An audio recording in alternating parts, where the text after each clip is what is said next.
ప్రేక్షకులకు నమస్కారం. నేను మీ డాక్టర్ పిఎస్ సాగర్. నేను అక్యుపంక్చర్ అండ్ ట్రెడిషనల్ మెడిసిన్ ఎక్స్పర్ట్ని. సో ఈరోజు మనం అవగాహన కలిగించబోయే టాపిక్ వచ్చేసి థైరాయిడ్. సో థైరాయిడ్ అనేది మన గొంతు భాగంలో ఒక బటర్ఫ్లై షేప్లో ఉండే ఒక గ్రంథి. సో ఈ గ్రంథి ఎక్కువ పనిచేసిన ప్రాబ్లమే, తక్కువ పనిచేసిన ప్రాబ్లమే. సో ఇది మన శరీరం ఒక మెటబాలిజంని పూర్తిగా మేనేజ్ చేసే ఒక కీలకమైన గ్రంథి. అండ్ మనకు ఈ థైరాయిడ్ సమస్యల వల్ల ఇరిటేషను, మానసికంగా కొన్ని సమస్యలు వచ్చే అవకాశం ఉంది. అలాగే మనకి చాలా రకాలుగా చెప్పాలంటే వెయిట్ లాస్ అయిపోవడమో, లేదా వెయిట్ గెయిన్ అయిపోవడమో, కొన్నిసార్లు కొన్ని కీలకమైన అంటే గ్రంథి పెరిగిపోయి గాయిటర్ లాంటి కండిషన్స్ కూడా చాలామందికి డెవలప్ అవుతూ ఉంటాయి. సో థైరాయిడ్ సమస్య ఆల్మోస్ట్ ఎవ్రీ ఆల్టర్నేట్ పర్సన్కి ఇవాళ రేపు ఉన్నట్టు మనం చెప్తా ఉన్నారు. సో ఒక రకంగా ప్రతి ఇంట్లో కూడా ఈ థైరాయిడ్ పేషెంట్స్ ఉండే అవకాశం ఉంది. సో థైరాయిడ్ని ఎలా క్యూర్ చేయాలి, ఎలా ప్రివెంట్ చేయాలి? సో ఇది కేవలం డిస్టర్బ్ అవ్వడానికి కారణం ఏ వైరసో బ్యాక్టీరియా ఉండదు. సో కొన్ని కండిషన్స్లో ఆటో ఇమ్యూన్ డిసార్డర్స్ వల్ల, అంటే మీ రోగనిరోధక శక్తిలో ఉన్న డిఫెక్ట్స్ వల్ల వచ్చే అవకాశం ఉంది. ఎస్పెషల్లీ గాయిటర్, హషిమోటో డిసీజ్ అనే ఏదైతే ఉందో అది ప్యూర్గా మీ ఇమ్యూన్ సిస్టంలో ఉన్న ఒక తిరుగుబాటు చేసే ఒక గుణం వల్ల ఉంది. సో దానికి ఇమ్యూనో మాడ్యులేషన్ థెరపీ అని చెప్పేసి సెకండ్ లైఫ్ నేచర్ క్యూర్ హాస్పిటల్లో అందుబాటులో ఉంది. ఆ వైద్యంతో పూర్తిగా మీరు హషిమోటో డిసీజ్ని, గాయిటర్ని, ఇలాంటి కండిషన్స్ని పూర్తిగా క్యూర్ చేసుకోవచ్చు అని మీకు చెప్తా ఉన్నాను.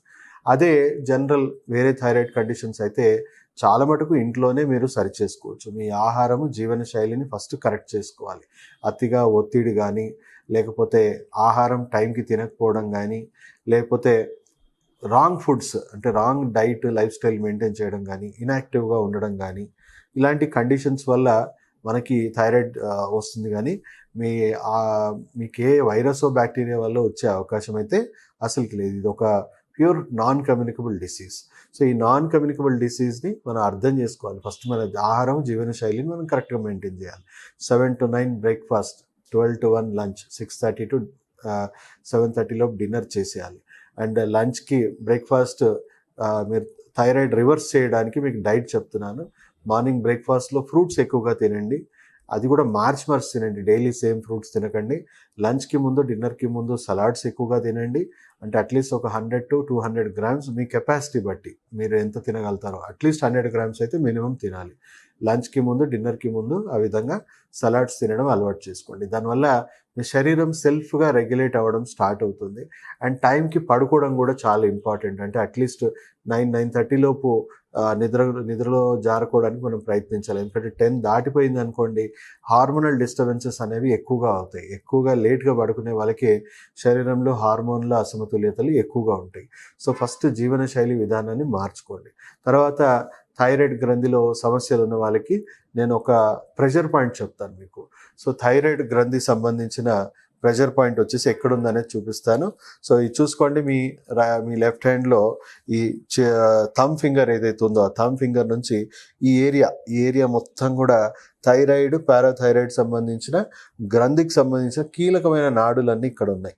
సో అదే మీ రైట్ హ్యాండ్లో చూసుకుంటే రైట్ హ్యాండ్లో ఇక్కడ ఉంది. సో దీన్ని ఎలా ప్రెస్ చేయాలి అని అంటే ఈ 3 వేళ్ళతోని ఇలా ప్రెస్ చేయండి.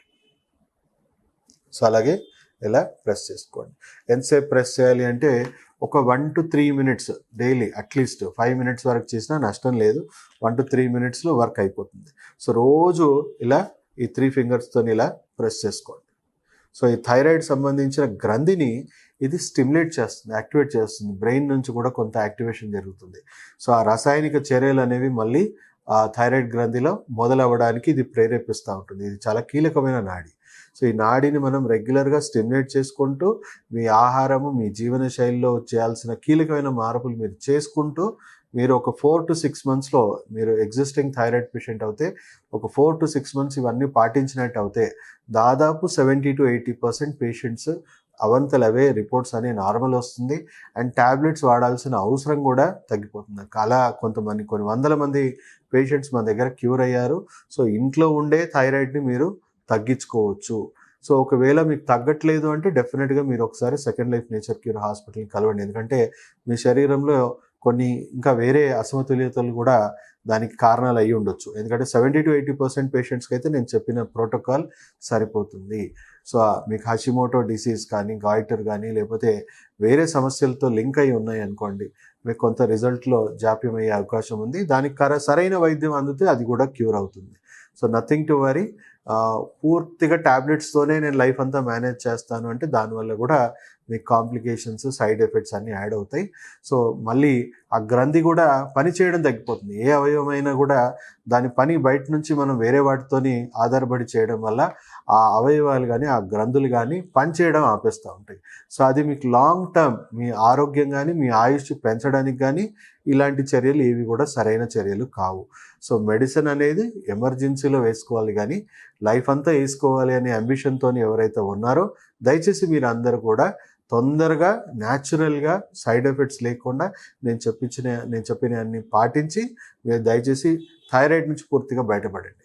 ఆర్ మీకు ఏదన్నా పర్సనల్గా నాతోని సలహాలు, సూచనలు, ఆన్లైన్ కన్సల్టేషన్స్ కావాలనుకున్నా కూడా కింద ఉన్న నంబర్స్ని మీరు సంప్రదించి అపాయింట్మెంట్స్ తీసుకోవచ్చు. ప్రతి ఒక్కరికి ఈ వీడియో షేర్ చేయాలని కోరుకుంటూ, ప్రతి ఒక్కరికి ఈ నాలెడ్జ్ని, ఇది ఏదైతే హెల్త్ లిటరసీ అంటామో ఈ బేసిక్ నాలెడ్జ్ ఆన్ హెల్త్ ప్రతి ఒక్కరికి అవసరం కాబట్టి ఈ హెల్త్ లిటరసీని పెంచడానికి మీరు కూడా భాగస్వాములై స్వస్థ్ భారత్ మిషన్ని మనందరం కలిసి చేరుకోవాలని కోరుకుంటూ సెలవు తీసుకుంటాను. మీ డాక్టర్ సాగర్.